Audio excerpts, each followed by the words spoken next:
Welcome everybody who is joining us. Thank you so much for being here today. I am Emily Zayden. I am the director of the Craft in America Center in Los Angeles. Happy to have you here today for this celebration of a book about Consuelo Jimenez Underwood, recently published, an important landmark moment for recognition of her career over many, many decades. We're so happy to have the editors, authors, professors, Anne-Marie Leimer and Laura Pérez with us today. We're going to be talking about creating this book and the nature of the book and all that went into conceptualizing and seeing this project through. I just want to mention at the outset, in terms of Craft in America information, as we give people a moment to join us, that we have 2 new episodes that will be airing in December, Home and Inspiration. Those will air on PBS and then they will stream as well. All of this information about Craft in America episodes, our past episodes, information about our programs, our exhibitions, it's available on craftinamerica.org. This talk as well is being recorded and our talks are archived on our website. So please see our website for all kinds of great materials. Welcome, welcome again to everybody who's with us today. So we have a lot to cover in this introduction. Reading Craft is a program that we've had at Craft America for many years now, and we're so pleased to get to feature books as they are published and hear directly from the forces behind them, how they come to be and what their visions were. I'm going to pass it over to Professor Laura Pérez, who's gonna begin the conversation about creating this book. Thank you so much for being here with us. Thank you, Emily, and greetings to all of you. I'd like to begin by thanking Carol Sylvion and Emily Zayden, who just introduced the program, Victoria May, and the rest of the Craft in America team for this kind celebration of the publication of the book and the artist that the book itself celebrates, Consuelo Jimenez Underwood. I would also like to thank all of you for joining my co-editor and now dear friend, Dr. Anne-Marie Leimer, and myself today. I would like to thank, of course, very specially and very warmly, our contributors, Constance Cortez, Karen Mary Davalos, Carmen Febles, Esther Fernandez, Christine Laffer, Amalia Mesa-Baines, Robert Milnes, Janelle Navarro, Marcos Pizarro, the poet Veronica Reyes, Clara Roman Odio, Cristina Serna, and I've mentioned Carol and Emily, and Anne and myself are also contributors to this collection. By way of introduction to the book, I thought I would read from the introduction to tell you something of its genesis. I would be happy to answer questions about our process and the structure of the book later in the Q&A if any of you are curious. I will just say now that Anne-Marie and I did view it as an experimental anthology in some ways, and we were pleased to have a total of 16 contributors, including Craft in America's own Carol Sylvion and Emily Zayden, whom we also asked to read from their essays in the anthology today. After my introduction and after Anne-Marie shares an overview of Consuelo Jimenez Underwood's work, Carol is unfortunately unable to join us today, and so Anne-Marie will kindly read passages from Carol's beautiful writing, which we chose to be the first essay of the collection. So let me get started by reading to you from my own introduction. I first became aware, let me correct myself. The introduction, we wrote it in 3 parts. So I wrote one part, Anne-Marie wrote another part, and then the third part we wrote together.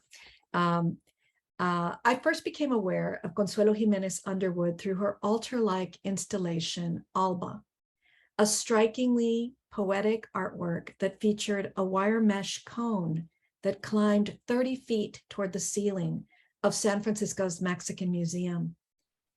Its base was at the center of a 6-foot crescent moon traced on the gallery floor with small white stones. Ears of corn and other objects lay in a small heap at that center. The piece seemed to render visible the correspondences activated in spiritual offerings, casting those connections in the language of the net, a weaving of threads and air, of the material and the immaterial, in short, of heaven and earth. The title, Alba, which in English is dawn, captured the liminal through the crepuscular, when night and day are simultaneously present.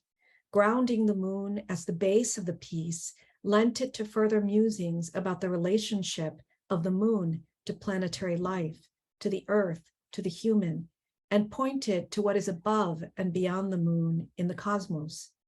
The verticality of the wire netting proffered a rendition of the proverbial spiritual ladder. This encounter still fills me with wonder, and I remember even now the feeling it evoked in me. I could see the artist's hand in the making and feel her own reverence before what she invoked and to which she paid homage. This was more than 20 years ago in 1997. Sometime later, I began corresponding with the artist. I visited her Cupertino, California home and her studio in Gualala, California, to interview her, and I enjoyed hours of studying slides of her work back in the day, newspaper reviews, and a few curatorial exhibition catalogs. I went to write on about some of her work in that period in a book on Chicana feminist art and spirituality that I published in 2007. In the decade that followed, I came to know Consuelo, her family, and her work better as she began preparing for her 2009 retirement from teaching, and as she started to develop, more or less simultaneously, several new series that she anticipated would occupy the coming decade, 2009 to 2019, as it did indeed. We continued to work closely, and in 2009, an exhibition I co-curated opened for which she had created the installation Undocumented Tortilla Happening. We traveled together to Albuquerque for the exhibition a few days before it opened, and I was enlisted to help her hang the translucent flying undocumented flour tortilla. And there she installed the powerful undocumented tortilla basket, which I'd seen in various stages of construction and which my co-editor Anne-Marie will show you slides of. I recall seeing on many occasions the multiplying flag series and the blood red thread and metallic wire that she would use in rebosos for our mothers, shawls for our mothers, sharing space on looms and tables in the converted low turkey barn that served as her weekend home and studio in Gualala. The flags were numerous and ranged from impossibly intricate 1.5 to 3 inch textiles to 72 by 99 inch pieces and mixed media wall hangings, safety pinned to larger traditional Guatemalan textiles. The series experimented with the design, symbolism, and color of the U.S. and Mexican flags, boldly exploring their symbolism with flowers or guns, for example, in place of the stars. Her energy, commitment, and creative spark were contagious and immense. She was on fire. Her laughter is a memory of that time because it is a core part of who she is, joyful, playful, but also ironic, satiric, bemused by the contradiction sometimes hidden in plain view of racist, classist, and sexist privilege. Consuelo's often poetic experimental work, the product of an artist who masters weaving, is also the medium of some of the most serious work of our decade, from which she indefatigably lays bare the less pleasant landscape of our time and place. California's entrenched anti-Mexicanism, crafted across more than 150 years following the U.S.-Mexico War of 1846-48, and beneath this, the anti-Indigenous and anti-African-American racism that rationalized Eurocentric colonial settler occupation of the Indigenous Americas, warfare against Mexico and Spain, and annexation of their territories and slavery, are not off the hook in Consuelo's work, nor, most importantly, is their legacy today found in the inhumane and dehumanizing racial profiling criminalization, and violence against an ongoing social, economic, political, and cultural marginalization of people of color and our cultures. Indeed, early on in her work, metallic wire and barbed wire, signatures of her oeuvre, gird, sever, cross, tear, and hide within the folds of beautiful woven pieces and other multimedia objects that irresistibly attract us, holding our hand while we stay to see that something serious is afoot, while through our hearts we enter a space of connection to the plight that Consuelo has made visible through her compassionate, urgent work.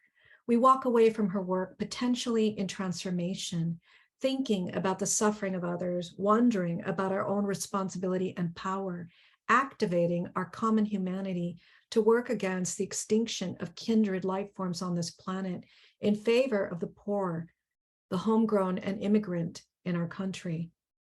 Against this era of historically disproportionate enrichment and pauperization, against the hardening of the heart that does not see homelessness, poverty, immigration due to war and economic crises as our problems, against the ethical and moral confusion of patriarchal bias, of Eurocentric racism, of classism, and the moral confusion of patriarchal bias, of classism, and of human centrism that has already destroyed a great deal of our planetary commons, Consuelo Jimenez Underwood grows her strangely beautiful hybrids, crossing painting, silkscreen, installation, and murals with spinning, weaving, sewing, and embroidery. She creates things that seem impossible, like a tree that envelopes the barbed wire that once fenced it, and flowers that push their way up through the pavement. After many years of talking about how good it would be to write extensively about Consuelo's artwork and publish images of it in book form, it finally happened after a 2014 solo exhibition. And at that point, Anne-Marie Leimer, who had been missing all along, joined me as co-editor. She brought her artisan's precision, her unerring judgment, and her beautiful, calm spirit to the labor of editing the content and form of the contributions, making 2 rounds of editing an enjoyable, if sometimes arduous and painstaking task. Finally, Luis Valdez, the distinguished playwright and Chicano theater pioneer who, like Consuelo, knew what it was like to labor in agricultural fields as a child, agreed to make room between the opening of his new play and playwriting to preface this collection in honor of Consuelo Jimenez Underwood. The beauty of an anthology is that it shows that it does take a village. The 16 authors assembled here bring to our understanding the broad arc of Consuelo Jimenez Underwood's life and work thus far.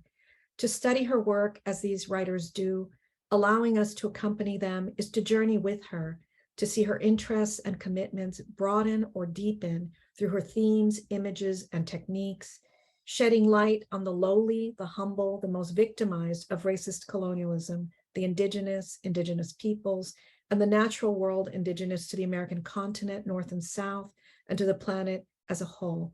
It is to see her recuperate the safety pin and fabric scraps in the same homage to the humble and to the humus, the earth, our mother. In the end, Consuelo's allegiance is not to a nation or even a people, but to our environmentally imperiled planet. The indigenous philosophies of her worldviews that she draws on, those of her own family, of the Huichol, and of her husband's ancestral Yaqui, that through marriage is also her own, of the Mesoamerican core of common indigenous beliefs reflected in Maya and Nahua spiritual and philosophical thought. These perspectives she draws on, from which to help us think about healing the human-made social infirmities that allow sexism, classism, racism, and the like. These indigenous philosophies decenter an irresponsible, narrow human awareness into a more responsible, modest, accurate understanding of ourselves as a mere, if crucial, part of an interdependent planet.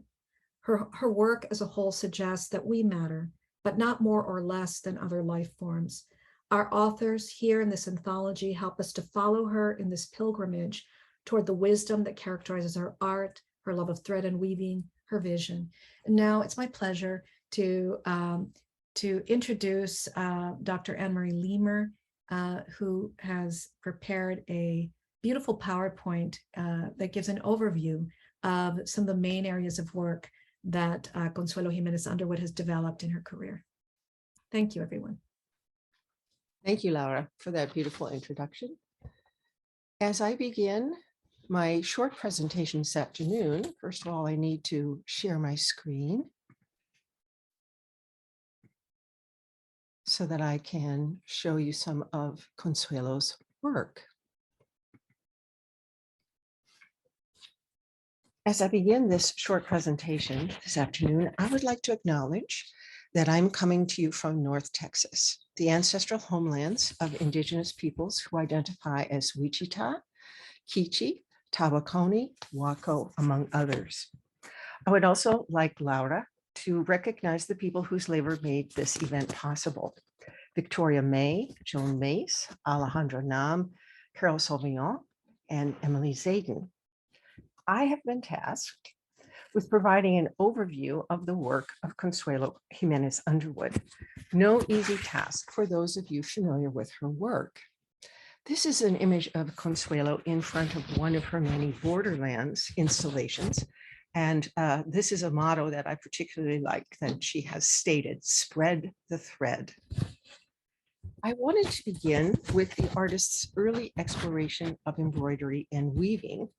This is a family member's shirt, which the artist decorated with an image of the Mexica patron deity, Quetzalcoatl, in the late 1970s.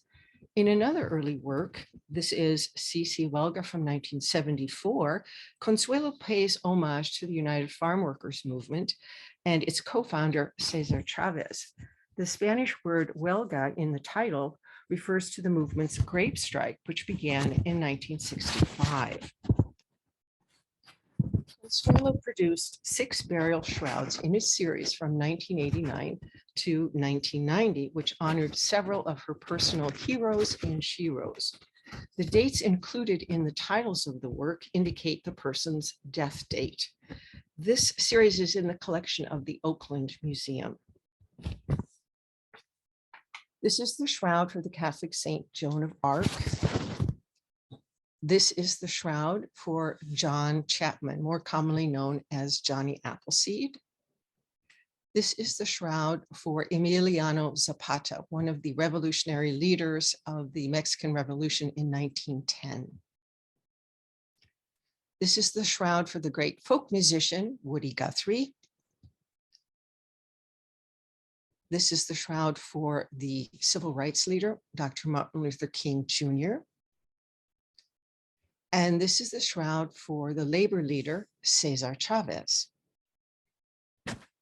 Throughout her career, the artist has used the shawl or the rebozo form to interrogate issues of immigration, the border, and the environment. In the interest of time, I'm only going to be able to show you a selection. Rebozos de la Frontera, Dia, Noche, Day, Night, from 2001. These companion works are in the permanent collection of the Mexican Museum in San Francisco. Here I am showing you an extreme close-up, which demonstrates the artist's use of the humble safety pin as a connection point between individual pieces of fabric and also its use as fringe. In a later work, Mother Rain Rebozo from 2017, the artist honors the element of water and also includes many of the colors of the rainbow in the upper section of the weaving. In what I understand as a companion piece from the same period, inside the Rain Rebozo, Consuelo portrays what it might be like to be inside a rainstorm. Consuelo has produced numerous wall hangings, ranging in size from the delicate to the nearly monumental. This is Run, Jane Run from 2004. Here is a detail which shows the caution sign in close-up. And you can see the wonderful texture here that Consuelo has created. And here is the same work still on the loom. In C. Jane Run from 2005, the artist produced an extremely large-scale wall hanging that continues her reference to the Dick and Jane books from early childhood, as well as the caution sign. Please note the orange arrow in the upper right, because what I would like to do is to take you close in. Something that you can only experience if you're in the gallery with these works is to see the delicate nature and the beauty of what Consuelo captures in her artwork. And I'm particularly intrigued by this particular work because it shows that this is a section of a pair of trousers. So we have the zipper, we have the rivets, we also have the button, and we have the belt loops, as well as the caution sign and the safety pin. These wall hangings are two of a three-part series, American Dress from 1999, with the final work of the trio, Undocumented Nopal 2525 AD, produced a decade later in 2019. This is an extreme close-up of one of the works, which reveals printed images, the insertion of barbed wire at the top of the work, and embroidery. This is the final work in the series, Undocumented Nopal, still on Consuelo's work table. The artist has repeatedly considered the flag as form and as identity marker. This is Home of the Brave from 2013, a very complex work with multiple layers of fabric and highly textured, intricate weaving, found objects, and a circle in the center composed of multiple kinds of wire. This is One Nation Underground from the same time period, with hand and machine quilting, embroidery in the upper left-hand section of floral motifs, as well as a raised embroidered line indicating the border between the United States and Mexico. Anthology analyzes several, but not all, of the borderlines, an ongoing series. Each borderlines installation is site-specific and is created in conjunction with members of the local community. This is Flowers, Borders, and Threads, Oh My from 2013, where the artist depicts the entire planet. This was exhibited at the Triton Museum in Santa Clara, California. This is Mountain Mama Borderline Blues from 2015, which was installed in Denver, Colorado. And I'd like to show you another extreme close-up so you get a sense of the intricacy of these borderlines installations. This shows the confluence of the expression lines on the wall behind the piece, as well as found and assembled objects in various weights and colors of wire. This is Undocumented Border Flowers 2010, which also debuted at the Triton Museum in Santa Clara. And this was in 2010. And this is a work that was debuted in Fresno, California a year later, Undocumented Border Flowers Dia, meaning day. It should come as no surprise that the artist has also created performances at the border between the United States and Mexico, as well as sculptures. And sculpture works are a part of her art production. This is Undocumented Tortilla Basket, which Dr. Pérez referred to, from 2008. And Consuelo mentioned to me in conversation a while back that it took her a year to complete this particular large-scale object. And this is a detail. You can see that the entire work is 9 feet across. And this is a detail that shows the complexity and the recalcitrance of these very difficult weights of wire that Consuelo works with. Tortilla Basket accompanies Undocumented Tortilla Cloth from the same time period. These sculptures were part of a mixed media installation for a 2008 exhibition entitled Undocumented Tortilla Happening. And this traveled a number of places, but it was this image that I am showing you came from the Art Rage Gallery in Syracuse, New York. This is the performance Tortilla Meets Tortilla Wall in 2005.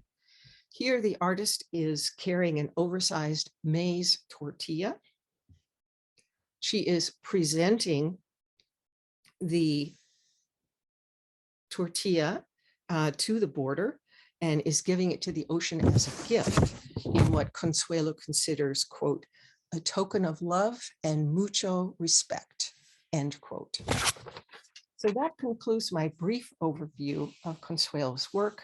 And I hope that you will continue to examine not only the anthology to give you more information about her work, but as Consuelo's work continues to be exhibited throughout the United States and abroad, I hope you will have the opportunity to see the work up close.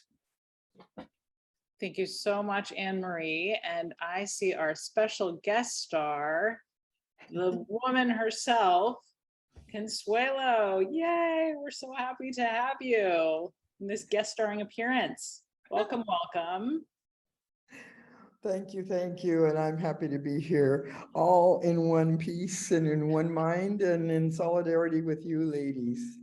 And I know I have a couple of things I need to say. I want to thank all of you ladies for helping me turn this wheel a little bit more. And what's this wheel? It's this wheel to unite, to merge, you know, people, ideas, spirits. I mean, we have to get along. And I always wanted my work to bring together, whether it be with stitching or weaving. That was my call.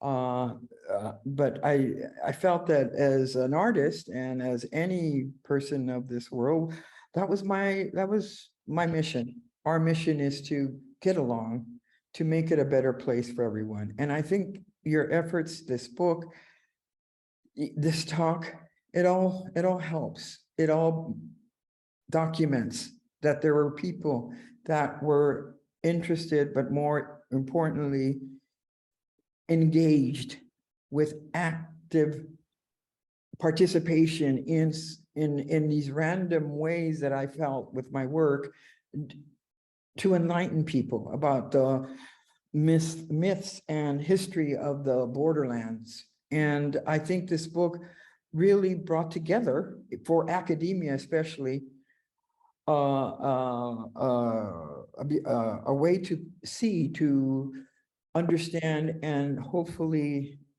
enlighten all the students and all people who read it. So it's a big mission, but I'm overwhelmed by it. But with folks like you, like the authors, like the editors, like even the readers of this book, if we actually read it and understand it and keep it with some of the thoughts with us, I think the world is a better place. I always wanted to make it a better place. I wanted to make it a more beautiful place for everyone. And I never knew how until I met the needle and thread and this notion of art. And what is art? You know, and that's what I went to school for. And the formula for art seemed simple. Form, content, context. But there's a little bit more than that to art. It's actually putting those things together to create a statement or a notion of bettering our world, making our world a little bit more palatable. Therefore, I always wanted my work to be beautiful, but sharp, but jugular is my favorite word. You know, I wanted the beauty to overwhelm the visual, and I wanted the content to bring some understanding to somebody who didn't understand about this area of the border, and enlighten everyone, even the border people like me. I get enlightened when I hear you folks speak or write about my work. So it's working. Whatever you guys did, it was magic. I simply was the laborer, but you folk did the putting together and putting it into history. So I really appreciate your efforts and this whole events that are happening. And this book is incredible. It was a 10-year effort. with Lauda and Anne and Emily. We've known each other, Carol, we've known each other forever, it seems, and we'll continue to know each other. But thank you, thank you, thank you. And if I can answer anything, like I used to say in graduate school, come into my studio, ask me anything because I know it all if it's about if it's about my work. I don't know everything else, but I do know my work. So Lauda, hi, go ahead. If you have any comments or questions for me, please. Yes, and so we invite all of the people attending to type questions in the chat. You can raise your hand, Q&A to Consuelo, to any of us. I know we probably don't have as much time with you, Consuelo. I don't know how much time you're able to stay with us today. But I just wanted to, it must be so emotional and gratifying to see this come together for you. You've had a tremendous recent stretch of major well-deserved coups between the Crafting America exhibition and the cover image for that book, to this present moment, to receiving Renwick Award, and the last stretch of awards that you've received between NALAC and the American Craft Council Fellow. It's been a wild stretch. We did it. We did it. We did it. Yes, Yeah. yes, we did it. It was a cohesive effort. So Emily, yes. In terms of the book, we have a bunch of questions that we'd love to talk about, how this process really came together, how you managed to bring together all of these voices. We're sharing, by the way, in the chat for all of you, information about the book, videos of Consuelo. I want to just back up and also mention, in terms of your history with Craft in America, that you and Carol, our executive director, met well over a decade ago. She was taken by a piece that she saw of your work. That is how most of us feel when we experience your work. And that grew into an episode called Threads in our PBS series, which is just a beautiful, beautiful capturing of your life, your 50, maybe going close to 60-year romance with your husband, and how that's let's not push things, okay? time goes fast though here, because that was 2012. But that was you've been a huge force for Craft in America over these years. And I wanted to just mention, in terms of our involvement for Pacific Standard Time, LA in 2017 here in Los Angeles or Southern California, which was initiated by the Getty. We were so pleased to host one of Consuelo's border wall installations, which you created with students. That was the only project, as far as we're aware, for PST LA that involved students. And I don't know if you want to describe just briefly that process. You were involved with them for over a year in creating that specific wall, but it was about art, but as is everything with you, it's about life and how that feeds into a whole way of approaching and conquering everything, because you're a conqueror, as we know. Oh yes, conqueror. But no, those kids were incredible. I remember when I first met them, they were hiding under sweatshirt hoodies. You couldn't even see their faces. And they were like, they weren't there, but they were there huddled in this demolished looking school that had no roof. And I go in there and I swear, when I started talking about flowers, and let's help the flowers, can you make me make flowers so we can help? They started unlifting their hoods and started paying attention.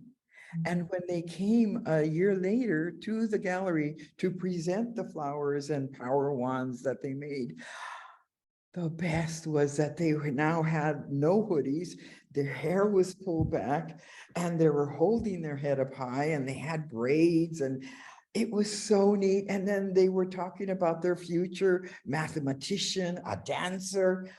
Oh, I wish I was a million of me and I could go to every classroom, but I know I'm limited. I know I'm limited. And so that was my sorrow.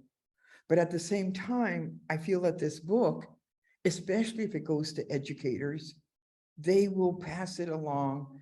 That, like I used to tell people back in San Diego State, I said, I don't want to, I don't want people to go not knowing that I was here. I want to be a footnote at least in a book where they say there's a crazy lady from Southern California, from California borderlands, who spoke about the borders landia with needle and thread.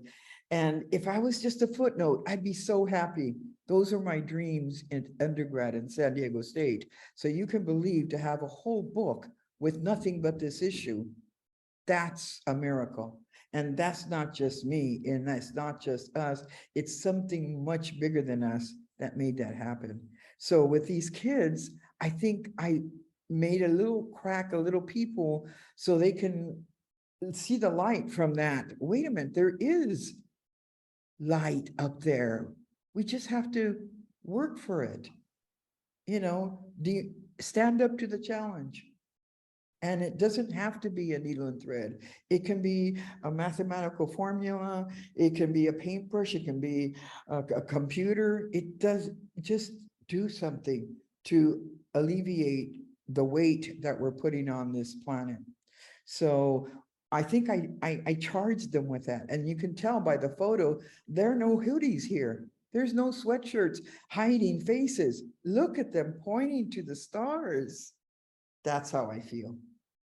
That's what I want to do with my work. And when this book now is here, I feel I did it.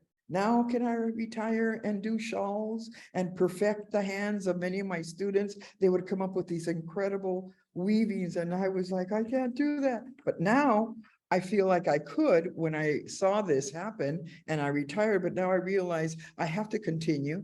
And the book is basically the beginning again of something new, of another book, perhaps, of another borderline. I don't know. Whatever it is, I know it's got to come from my loom and my threads and my inner voice and the huge voice, especially of you younger folk like you, Emily, and everybody else on the panel. You folk now are tagged, you're it, I'm ready to, I know I can go another decade, maybe two, and I don't know about that after that, but I know you folk can go longer. And these kids certainly are going to go longer. Isn't it beautiful? Look at them. No hoodies. They're not hiding. Fantastic, You fantastic. Yeah. Consuelo, thank you. I want to share that there was a question that was posed. Teresita Romo is with us, and Teresita wanted to ask you about your current work. What are your projects right now? What are you doing? The same as before. That border is still there. I'm still trying to merge nations. I'm still trying to merge ideas from the past to the now, so we can go to the future with strength and power instead of cowering and hiding in our cell phone or our hoodie. And that's what my current work still is. And I still will do it with a needle and thread. I'm sorry. When I tell people, when I retire from the arts, I will paint maybe, but I know I still have a mission with this hilo, with this thread. I still have a mission that I can still relate to the elder anonymous stitchers from all over the world that did incredible work that made me look like an 8-year-old. And I still bow to their work, and I don't know who they are. I don't know who they are, but I do know that when I get into the studio, I still hear voices. I still hear the sound of, yes, tell them, Consuelo, tell them. So I'm still working on keeping that dialogue open and my hands to receive it and to do something about it. But there's still the same ideas, the same as before. We haven't progressed. It seems like we regressed a little bit with the nation, but I think there's a strong undercurrent of those young people that even you, Laura, all academias, we've seen them. There's a new strong surge. So I want to touch those folks. So what am I doing? I'm trying hard to touch those folk via the Zoom lectures and also with my needle and thread.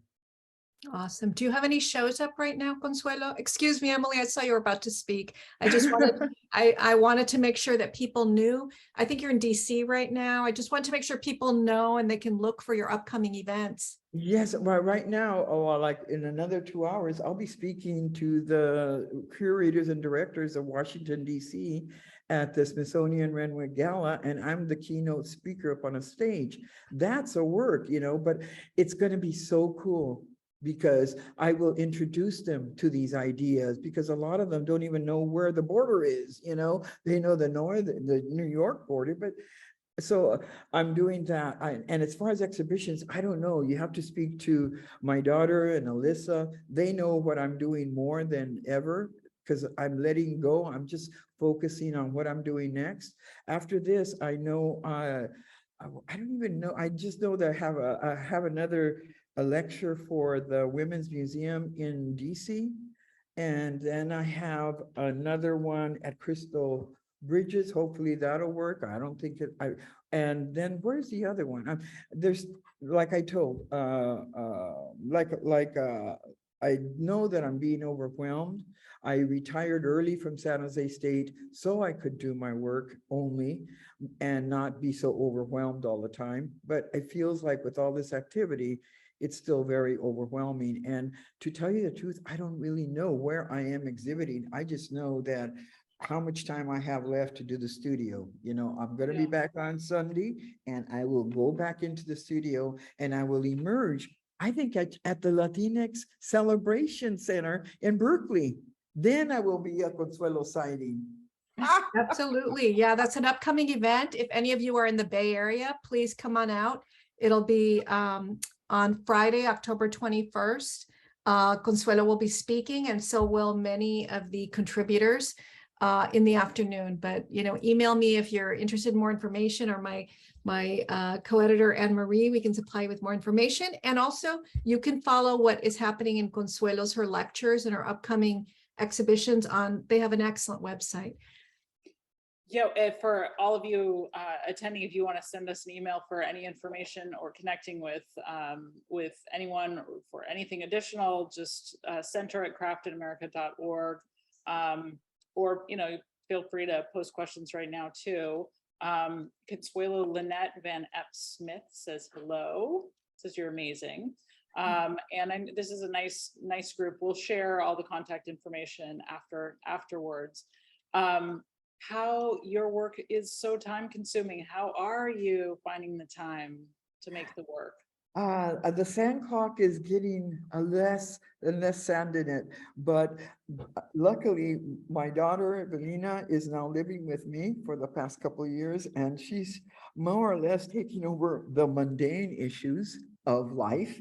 And so that releases me to focus on my health and focus on the studio and focus on keeping my hands on the pulse, but more importantly, listening to myself now that I'm retired and not so frantic, except for this last couple of months. But for example, I now really feel the equinox that just happened. And before I would acknowledge it intellectually and feel it a little bit, but this past one, I'm so into the mundane, into my work, that I really felt it. And so I'm thinking, well, maybe I'm just getting closer to these things we don't see. And that's really what I've got. I'm not working at it, but that's kind of what's happening, and that's what's holding me up, is the fact that these forces do exist. And I'm thinking these forces are where I'm traveling to. So it's a nice journey's end to that really incredible combustible one that I began in when I was born. But now I feel like, okay, it's going to be threads, health, friends, and listening to myself and the rest of the world around me. So I'm doing, and it's happening, it's working. So, and I feel the work is stronger than ever before. So that is super exciting. But then for me, the masterpiece was always the next one. So still working at it. I would love for the three of you, how was, well, for Anne-Marie and Laura, this book different in terms of working with Consuelo than other book projects? And how Consuelo, did you want to be involved in this book, and what was your involvement in the book? Just for people who want to know more of the behind the scenes. Laura, you take that one. Okay. How did I do it? I don't know how we did it, but there you Well, go. we were in touch, from like the late 90s. And then after that wonderful solo show at the Triton that Esther Fernandez curated, right? There was so much excitement. I think Anne-Marie got to see that as well. And there was just a great excitement and a sense of like, oh my God, this work is amazing. We have to make a book. And so Consuelo was there at the very beginning saying, yes, let's make a book, And Consuelo had one of the wonderful things, I think, that Consuelo, the influence on this anthology was that Consuelo had worked with curators like you, Emily, and, with filmmakers like Carol, and with, had met this brilliant young poet, prize-winning poet from LA, Veronica Reyes. She just met this like broad variety of amazing people that really got her work. And so she said, I'd really love to see these people in this anthology. And so we invited a whole bunch of people. And then we also invited like these top wonderful, wonderful scholars that dedicate themselves to Chicanx, Latinx, women of color, feminist scholarship. And they're just amazing people, like Anne-Marie herself, like Karen Mary Davalos, like Connie Cortez. And people all felt like, of course, it's like, this is like so overdue. And so everyone was incredibly beautiful. It was a really feminist, I have to say, it was a beautiful, like sisterhood feminist project, even though we do have one wonderful colleague that Consuelo worked with who works in education and used Consuelo's way of being as like a model for how we might think about a supportive Chicana studies.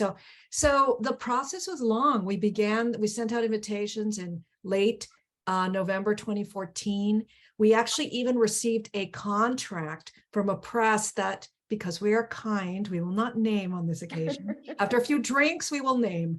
And they offered us a contract, but they did not want to do a simultaneous paperback edition. And there were other things that we thought that would defeat the purpose of a book, because we wanted the book to be able to be in everybody's hands, that it should be affordable in classrooms, that it should be affordable to other artists, it should be affordable to students and people in the community. And so we started the process again. It had to go through all the reviews. It only made it better. You know how it is when you have time to polish things. Well, it only made it better, but it was a long process. And I will really say that we really built community. Consuelo was always part of like the discussions of what's, we'd highlight her, we wouldn't torture her with too many details. And I also want to say that this anthology, Anne-Marie and myself were fortunate to be able to persuade funders of how important this book is, how Consuelo should have this kind of attention, how she should have color images.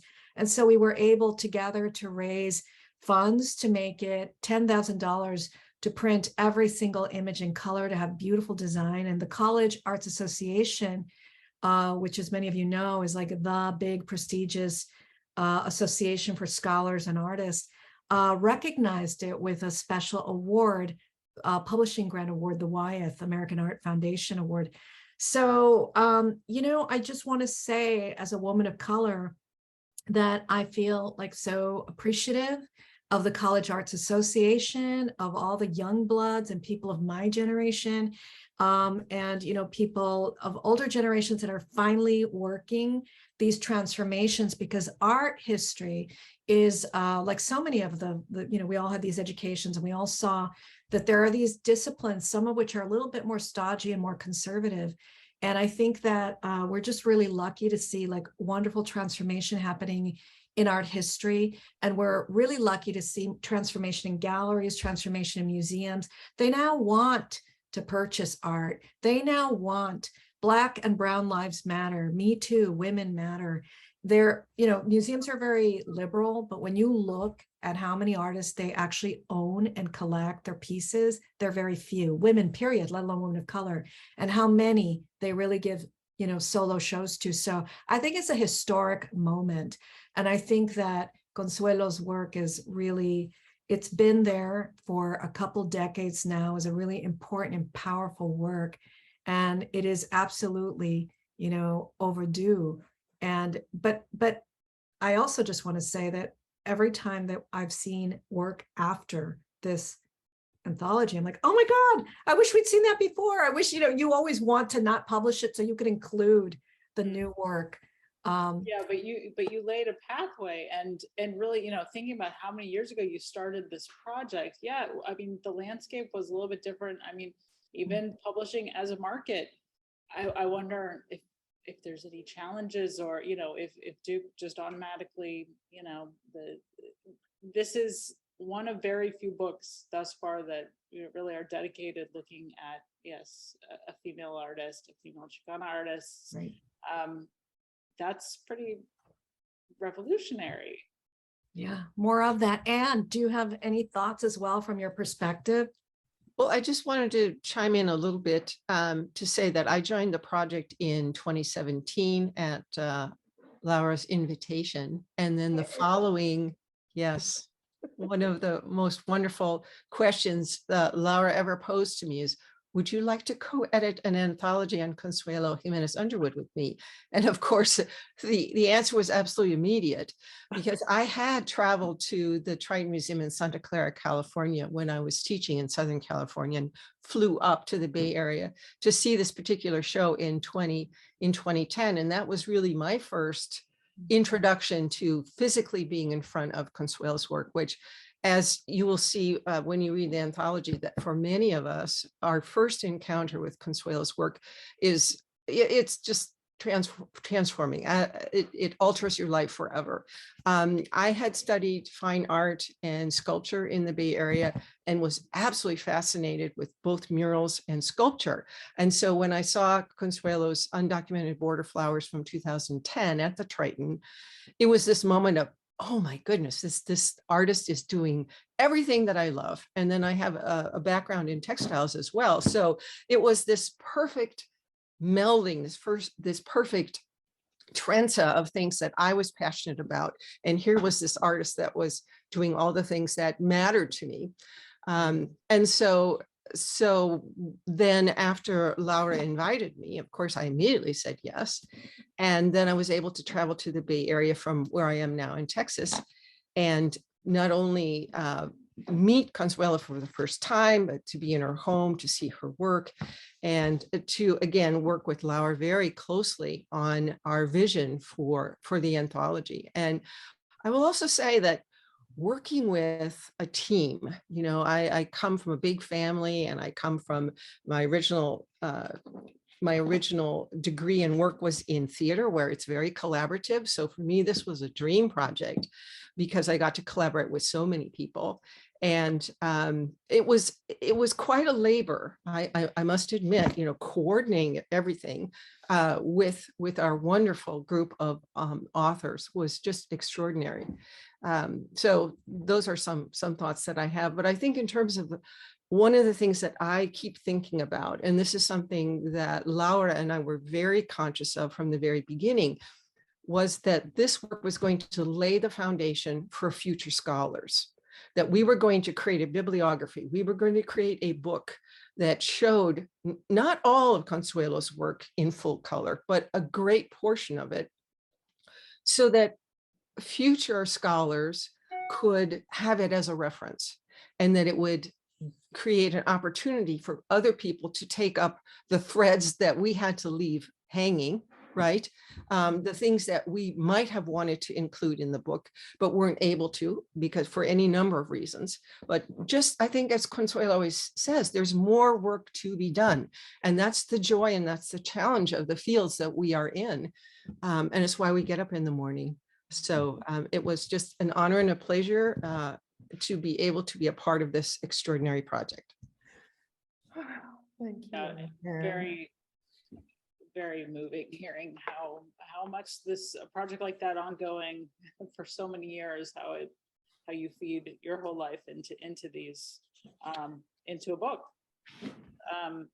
I wonder, just as far as the cross-disciplinary, interdisciplinary perspective though from this book, is also an incredible model, as you were saying, Anne-Marie, of creating a book that is going to shape and change the field and be a document for long-term, looking at Consuelo's work from the various perspectives of the people that you brought together, that too, how you cover so much territory. How did you come together with that list of perspectives? It's not strictly an art history reading of her work by any means. So